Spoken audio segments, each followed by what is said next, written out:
Hello everyone, आज हम class 10th का chapter number 9 exercise 9.1 some applications of trigonometry का क्वेश्चन नंबर 14 देखेंगे। तो चलिए देखते हैं क्वेश्चन नंबर 14 क्या कह रहा है। A 1.2 metre tall girl spots a balloon moving with the wind in a horizontal line at a height of 88.2 meter from the ground. The angle of elevation of the balloon from the eyes of the girl at any instant is 60 degree. After some time, the angle of elevation reduces to 30 degree. Find the distance traveled by the balloon during the interval. तो अब ये question कह रहा है, एक लड़की है जो 1.2 मीटर की हाइट से देख रही है। यहाँ पे एक बलून है। ये बलून जब वो फर्स्ट देखती है बलून की तरफ तो एंगल ऑफ एलिवेशन होता है 60 डिग्री। जब वो बलून यहाँ से यहाँ तक मूव होता है तो एंगल ऑफ एलिवेशन होता है 30 डिग्री। तो अब हमें फाइंड करना ये है the distance travelled by the balloon during the interval. तो ये जो डिस्टेंस है बलून का, वो जो डिस्टेंस है यहाँ से इतना मूव हुआ सो वो हमें फाइंड करना है। तो डिस्टेंस हमें फाइंड करना है यहाँ पे। तो चलिए देखते हैं कैसे फाइंड करेंगे। यहाँ पे मैंने सेम फिगर डाल लिया है। तो height of balloon from the ground is 88.2 metres. यहाँ से 88.2 मीटर है। Height of the girl is 1.2 metre. तो गर्ल की हाइट जो है 1.2 मीटर है। Height of balloon from girl's eyes, यानी गर्ल की आइज से जो हाइट ऑफ बलून हो रहा है वो हमें निकालना है। कैसे निकालेंगे? यानी एफ और एफ का डिस्टेंस हमें निकालना है। तो कैसे निकालेंगे? हमें पता है पूरा डिस्टेंस क्या है।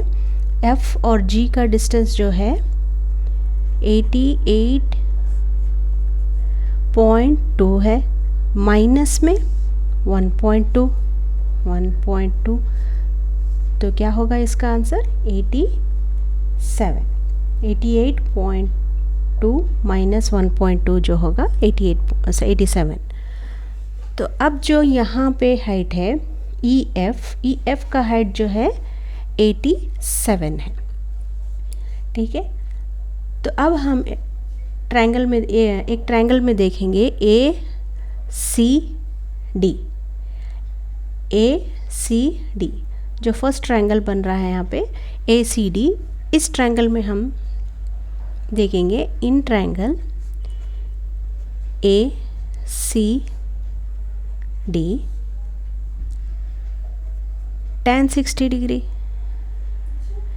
tan 60 degree is equal to CD, perpendicular है CD बाय AC। ये है बेस।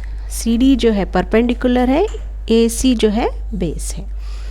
तो अब tan 60 डिग्री जो है √3 है is equal to CD। C और D की जो हाइट है हमने निकाली है यहाँ पे 87 है। तो 87 अपॉन में AC हमें पता नहीं है तो AC ऐसे रखेंगे।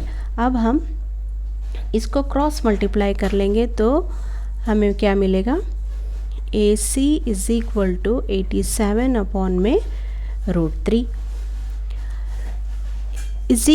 इसको डिनोमिनेटर में क्या है? √3 है। तो हमें √3 नहीं चाहिए तो हम क्या करेंगे? इसे रैशनलाइज कर देंगे। √3 अपॉन में √3 इज इक्वल टू 87 √3 नीचे हो जाएगा 87 है ये। 87 अपॉन में √3 हो जाएगा 3। तो अब 3 1 ज़ा 3, 2 ज़ा 3, 9 ज़ा। तो ये हो जाएगा 29 √3। AC जो हमें मिला है 29 √3, यानी इस यहाँ का डिस्टेंस हमें मिला है 29 √3। अब हमें फाइंड करना क्या है? AE का डिस्टेंस हमें फाइंड करना है।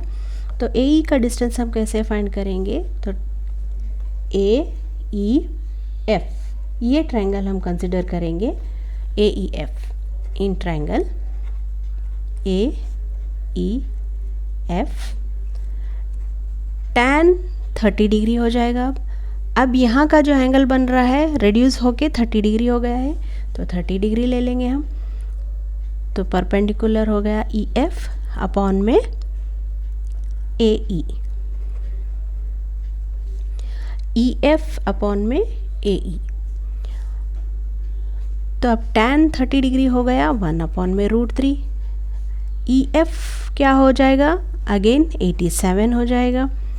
AE क्या होगा, AE एज इट इज़, क्योंकि हमें पता नहीं है, तो AE इज इक्वल टू 87√3।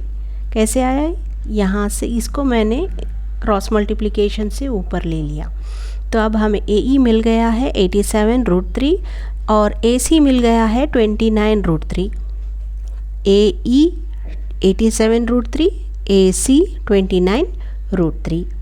तो अब हमें कैसे फाइंड करना है, अब हमें फाइंड करना है डिस्टेंस, यहाँ से यहाँ तक का डिस्टेंस हमें फाइंड करना है।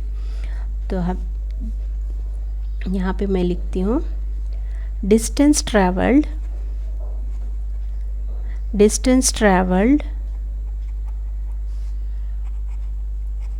बाय बलून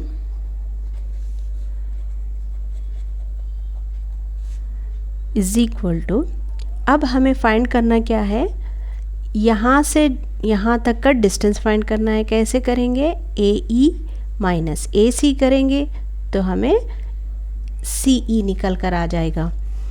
तो AE माइनस में AC इक्वल्स टू, AE हमने फाइंड कर लिया है 87√3 माइनस AC जो है 29√3। तो अब यहाँ पे भी √3 है, यहाँ पे भी √3 है, तो हम ये दोनों को सब्ट्रैक्ट कर सकते हैं। 87 माइनस 29 जो होगा 58 होगा √3 मीटर। तो ये हो जाएगा हमारा CE डिस्टेंस हो जाएगा। So guys, if you like this video, please like, share and subscribe my channel. Thanks for watching.